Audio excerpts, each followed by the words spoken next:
Šiandien kalbėsime apie tai, kodėl tavo užsirašymai yra nenuoseklūs ir 10 klaidų, kurios stabdo tavo augimą.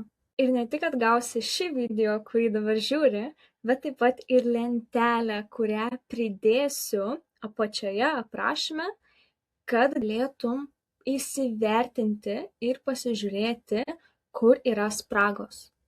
Ši lentelė yra sukurta tam, kad pildytum ją kartu su šiuo video. Gali eiti per kiekvieną skyrių iš eilės. Atsisiųsti ir pildyti skaitmeniniu būdu, pavyzdžiui, per Instagramo stories, dėti tekstą ir apvedžioti. Arba gali tiesiog žiūrėti šią pamoką, pasižiūrėti lentelę ir susirašyti savo skaičius į Notes appą. Bet esmė, kad užpildžius šią lentelę ir pažiūrėjus šį video, žinotum, kuriuose tavo klientų pritraukimo sistemos vietose yra didžiausios spragos. Ir kamgi tai skirta? Tai skirta tau, jeigu jau kurį laiką dirbi grožio srityje, turi patenkintų ir grįžtančių klienčių, sulauki klienčių iš rekomendacijų, tačiau klienčių srautas ir pajamos vis tiek nėra stabilios. Tuomet šis video skirtas tau. Ir tikėtina, kad tavo problema nėra tavo darbo kokybė. Dauguma grožio meistrų, su kuriomis aš bendrauju, savo darbą atlieka puikiai, pas jas klientės grįžta, bet dažniausiai problema yra ta, kad nėra sistemos, kuri nuosekliai atvestų naujas klientes. Būtent apie tai šiandien ir kalbėsime. Ir noriu, kad atsimintum. Tikslas su šia sistema, apie tai, ką aš kalbu, ir visų socialinių tinklų esmė nėra gauti daugiau sekėjų, nėra tapti viral, turėti daug visokių peržiūrų ar kelti turinį kiekvieną dieną. Tikslas yra sukurti sistemą, kuri pritraukia tinkamus, mokius, potencialius klientus, juos sušildo, parodo, kodėl verta rinktis mus ir tuomet priveda juos prie užsirašymo. Klaida numeris 1. Nėra strategijos. Dažna klaida, kurią matau, tai kad grožio meistras pamato trendą, uždeda kokią tai populiarią dainą, įkelia įrašą vien tam, kad profilis neatrodytų apleistas. Tačiau nėra aiškaus plano, nėra aiškios sistemos, tu realiai tiesiog palaikai profilį gyvą, bet nenaudoji jo aktyviai, nuosekliai pritraukti naujas klientes. Gali įsivertinti, ar skelbi turinį su planu, ar tik tam, kad profilis tiesiog atrodytų aktyvus ir neatrodytų miręs. Taip, 0 taškų, kartais gal 1 taškas, ne 2 taškai. Ir gali pasižymėti. Klaida numeris 2. Pamiršti kelti turinį arba vis atidėlioji. Na klaida, kad idėjos lieka galvoje. Prieš ir po nuotraukos taip ir nebūna paramos, arba padarai prieš nuotrauką, bet pamiršti po. Pamiršti klienčių paprašyti atsiliepimo, dėl to neturi ką kelti. Ir turinys tiesiog kuriamas ir keliamas paskutinę minutę, nes viskas vyksta chaotiškai. Įsivertink, ar turi realią turinio sistemą ir grafiką, kada ką kelti ir kodėl, o ne tik chaosą galvoje. Klaida numeris 3. Įkeli turinį ir lauki. Įkeli įrašą, stebi peržiūras, lauki žinučių. Tačiau pati nepradedi jokių pokalbių, pati nesusisieki su potencialiomis klientėmis, bet lauki, kol jos tą padarys. Ir tu realiai tikiesi, kad ant lėkštutės ateis tos užklausos ir tai yra tiesiog viltimi grįstas marketingas, o viltis nėra strategija. Įsivertink, ar iš tikrųjų pradedi pokalbius ir susisieki su potencialiais klientais, o ne tik lauki stebuklingų užklausų. Klaida numeris 4. Tavo auditorija nėra potencialios klientės. Būk sąžininga, kas iš tikrųjų tave seka? Ar tai kitos grožio specialistės? Ar tai pažįstami? Ar tai atsitiktinės paskyros, kurias galbūt irgi kažkada atsekei? Nesvarbu, kiek pastangų tokiu atveju dėsi į įrašus, į turinį, nes juos pamatys ne tie žmonės, kurie iš tikrųjų gali iš tavęs pirkti. Tuomet problema dažnai nėra turinys, o yra auditorija, kuri yra pas tave susirinkusi. Įsivertink, Ar tavo auditorija iš tikrųjų susideda iš potencialių klientų, o ne tik pažįstamų, konkurentų ar atsitiktinių paskyrų? Klaida numeris 5. Seki tik registracijas. Žinai, kiek turi klienčių šią savaitę, bet ar seki, kiek įkėlei turinio vienetų? Kiek gavai užklausų? Iš kur tos užklausos atėjo? Kiek iš tų užklausų realiai pavirto registracijomis? Kiek iš tų registracijų realiai atvyko į procedūrą? Kiek iš tų atvykusių grįžo?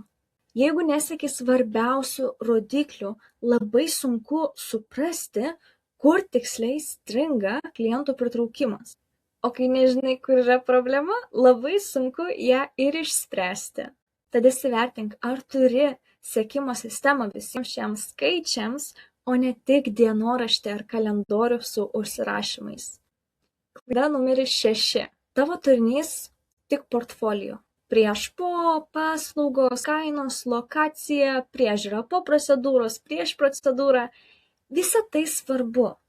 Bet tai parodo, ką tu darai, bet ne visada paaiškina, kodėl žmogus turėtų rinktis būtent tave, o ne kitą specialistę. O jeigu žmogus nesupranta, kuo tu išsiskiri, kodėl reikia pasirinkti būtent tave, kokį rezultatą gali suteikti, tuomet kaina tampa pagrindiniu sprendimo kriterijumi. O kai klientas renkasi tik pagal kainą, labai sunku auginti tą kainą, auginti pajamas ir pritraukti mokės klientes ir tas savas klientes, su kuriomis tu iš tikrųjų nori dirbti. Tad įsivertink, ar tavo puslapis, tavo paskyra parodo, kodėl rinktis tave, o ne tik tavo paslaugas ir kainas. Klaida numeris 7. Esi nenuosekli. Kai turi daug darbo, nustoji kelti turinį. Kai registracijų sumažėja, pradedi kelti kiekvieną dieną.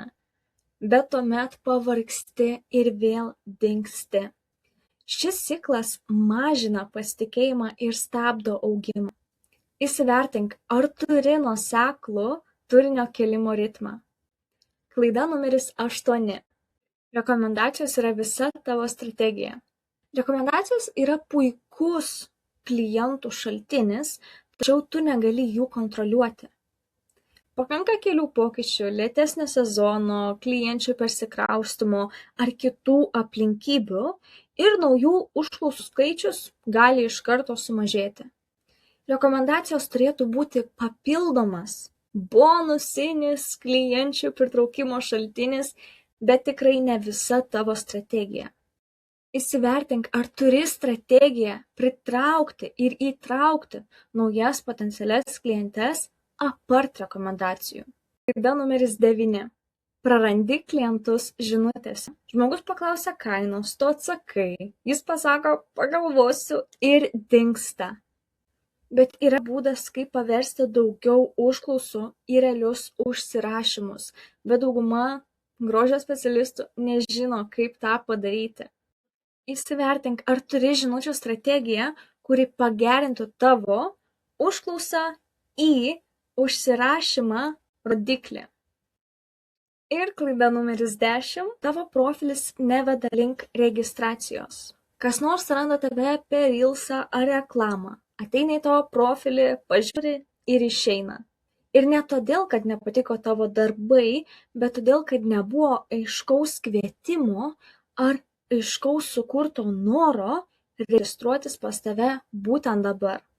Nėra jokio kelio nuo tik žiūriu į profilį ir noriu užsirašyti.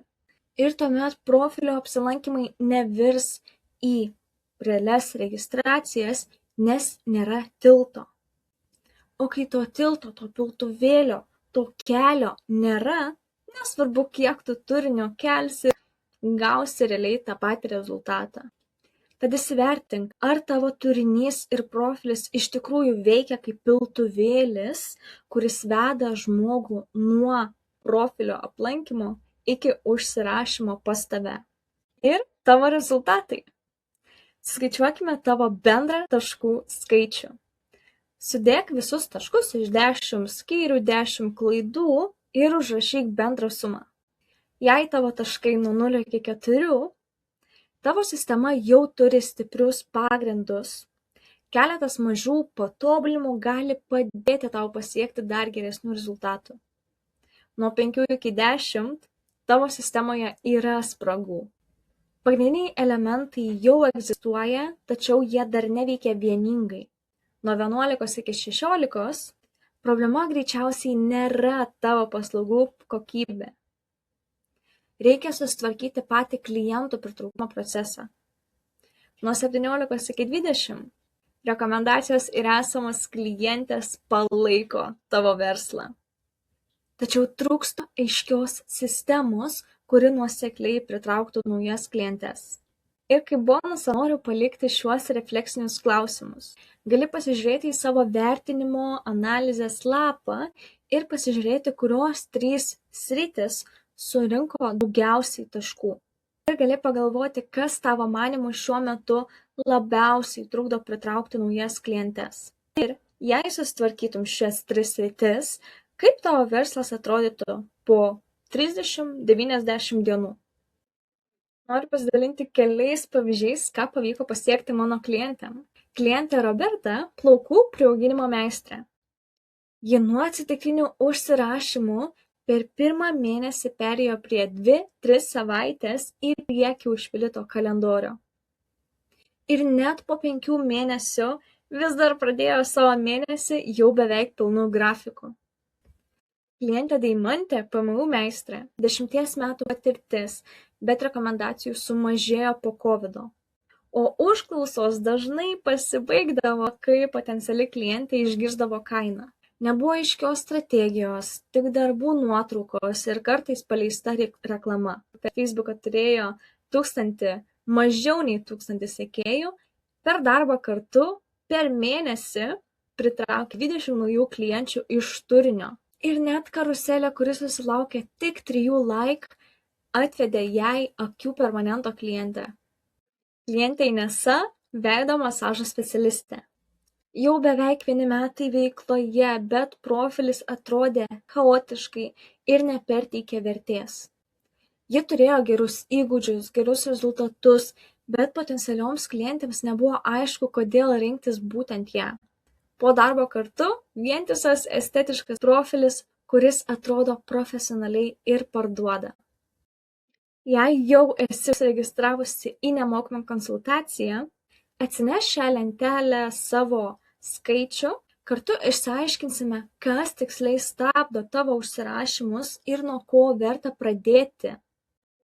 Jeigu dar nesi užsiregistravusi į nemokamą konsultaciją ir surinkai 5 ar daugiau taškų, parašyk man žodį auditas asmeninę žinutę per Instagram arba gali paspausti nuorodą pačioje aprašyme ir užsiregistruoti į nemokamą pokalbį. Padėsiu suprasti, ko šiuo metu trūksta, kad galėtum nuosekliau pritraukti naujas klientes ar mokines.